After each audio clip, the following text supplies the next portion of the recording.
at the moment he achieving in lines with the performance that he's producing? I would say yes.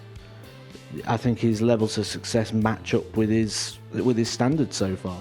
I do want to talk about the quarterfinal against Gerwyn Price. Has Gabriel Clemens had his moment? Was that the World Championship semi-final? Is that as good as it gets?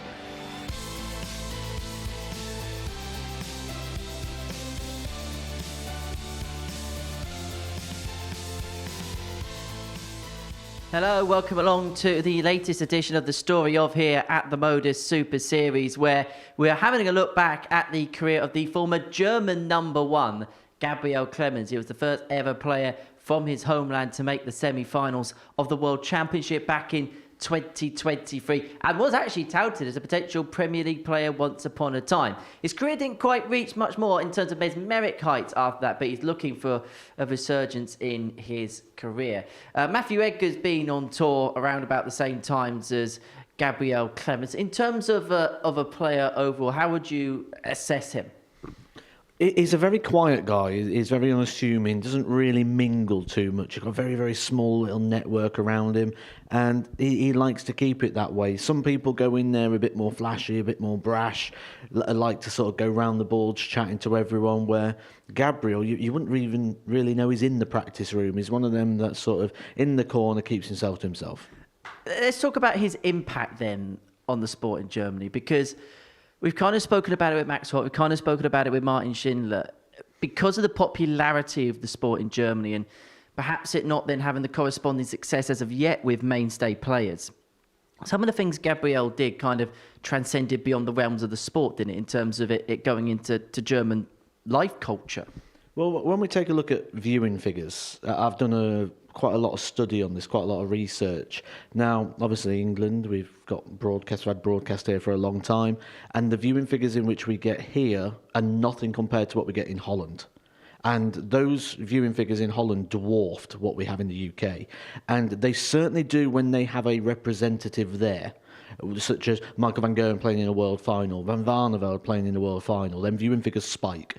Now, when we cross over now to German, now we don't have a lot of data. We've got about 5 years of data in terms of German viewing figures, but those German viewing figures are massive. We are talking double, if not triple at times, the viewing figures, and especially even when we've got a Van Gerwen representative, we're still talking double the viewing figures in Germany. And Holland was always redeemed as sort of like the big place for darts, where darts is sort of viewed more and it's a big passion. They teach it in schools. So if German viewing figures are double that of when we've got a Dutch representative in the final, what's it going to be like when they get a Gabriel Clemens and Martin Schindler reach a World Championship final? We could be talking viewing figures we've never seen before. Because when he made that semi-final against that semi-final in 2023 after he beat Gerwyn Price, the viewing figures for that semi-final was in excess of some Germany World Cup football matches. That was how big it was. And that's why the conversation came. You mentioned in the intro there that Gabriel Clemens touted as a potential Premier League player. That's why. Because the eyes that he would be able to put on the product, certainly over in Germany, and the doors that potentially could be able to open. There's a reason the European tour is traditionally mostly in Germany. It might be the German tour, because there's so many events over there, and the reason is because they're guaranteed to sell the tickets in those locations. They're guaranteed to get the attendance. And just, again, we keep going back to imagine what it's going to be like when they get that real breakthrough star. Gabriel, you've said, has just sort of come off sort of the boil a little bit, but there are signs of which that he could come forward and be that player again. And when we look at sort of other players in Germany, there's some potential great partnerships here for World Cups, and maybe we're not going to get a major champion in terms of singles events, but could we get a real challenge on that World Cup, which could then spike the interest even further? Because that year he got to the semi-final of the World Championship, there was Gabriel mania around the place. And particularly when you consider as well the ticket sales, a large portion of the tickets go to German fans, go to German supporters. So the atmospheres in some of those games that he was playing was electric. Yeah, you just got me on Gabriel mania. Like, I've just got this image now of him coming on, so, ripping the shirt off. That would get the viewing figures going as well, wouldn't it? There's different ways in which you can do it. But yeah, absolutely. I mean, if we take a look at that semi-final run, I think there was a lot of people like within the industry hoping that he did actually go and reach the finals. There's good results and there's bad results for the sport of darts.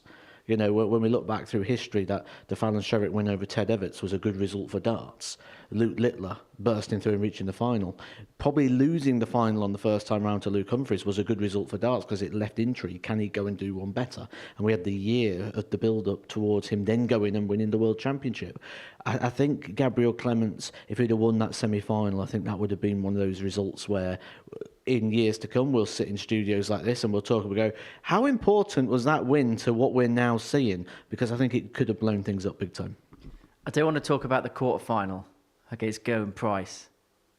The headphones that Gerwyn Price wore in the middle of the match. That's just, I know it's not specifically talking about Gabriel, but I can imagine as an opponent, when your opponent rocks up after a commercial break with a massive set of headphones in, and then he's giving it all to the crowd. I can imagine even the most straight-faced person can get a little bit thrown off by that. I think I'd have loved that moment personally. But going back to what I said at the start about Gabriel, he's not the sort of person who would sort of get too embroiled with that. There's a lot of people that maybe would have got distracted by it. There's some people that maybe would have thought, is he being disrespectful to me? We saw the outpour, didn't we, from that moment? Even people like John Lowe, multiple-time world champion, going out onto socials saying that was disrespectful to the sport of darts. Now, I can think, when I'm thinking about players that could potentially be in that quarterfinals, 75% of them would have took that the wrong way. And it would have gone a different. Gabriel Clemens probably didn't even care. He's probably just like, I just want to play darts. And that's his mentality, darts. And every time he's away, just point me at the board. That's all he wants to do. And with that, I think that probably came opponent-wise. Gerwyn Price did that to the wrong person. But we could have had an even bigger moment had he played someone else in the quarterfinals.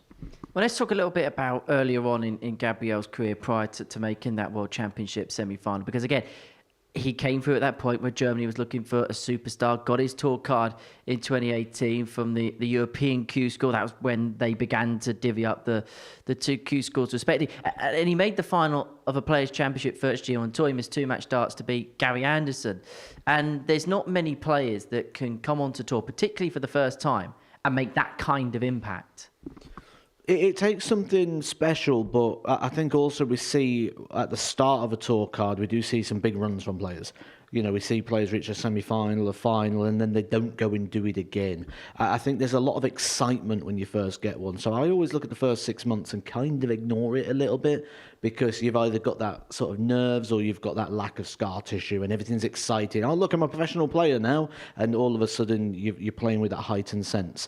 Now, after that, it starts to tail off. You start to see who the player is. I traditionally have said on many occasions, as someone who was sat around the middle part of the rankings, I saw everyone go up flying past me, and then I saw them come flying back down the other way.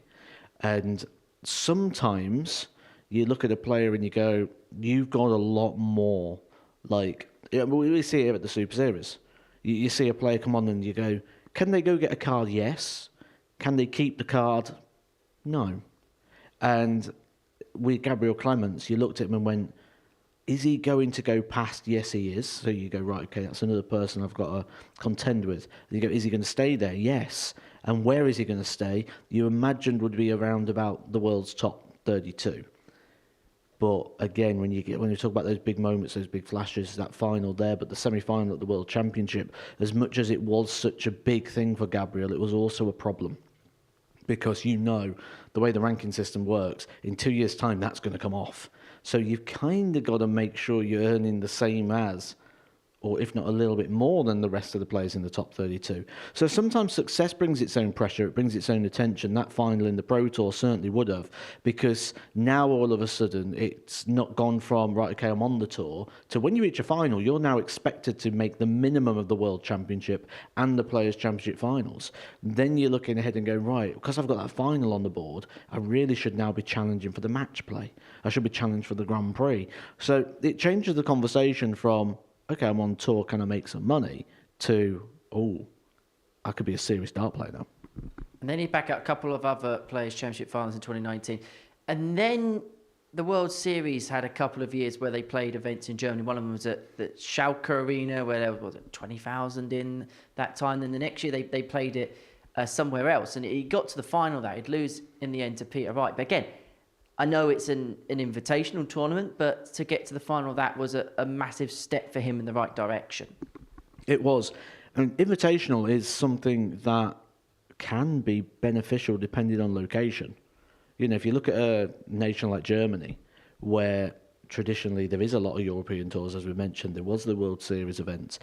That's where the postcode lottery of darts can really come into an advantage. Certainly in the old days of the European tour, when they put the top two unqualified nation players in, so the top two Germans that weren't qualified would play in the Euro tours. So there'd be a lot of benefits, you know, to that system.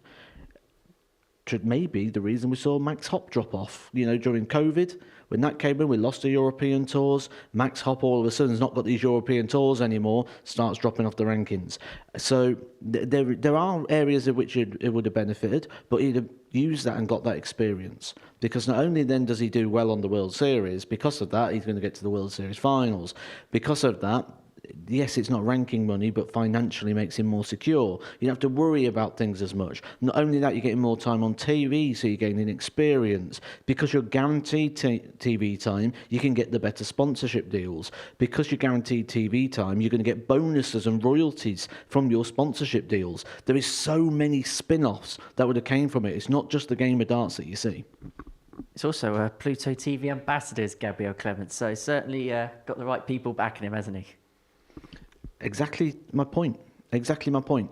In the fact that these sort of deals exist when you've got exposure and you need a platform. And that's what was provided there with the World Series.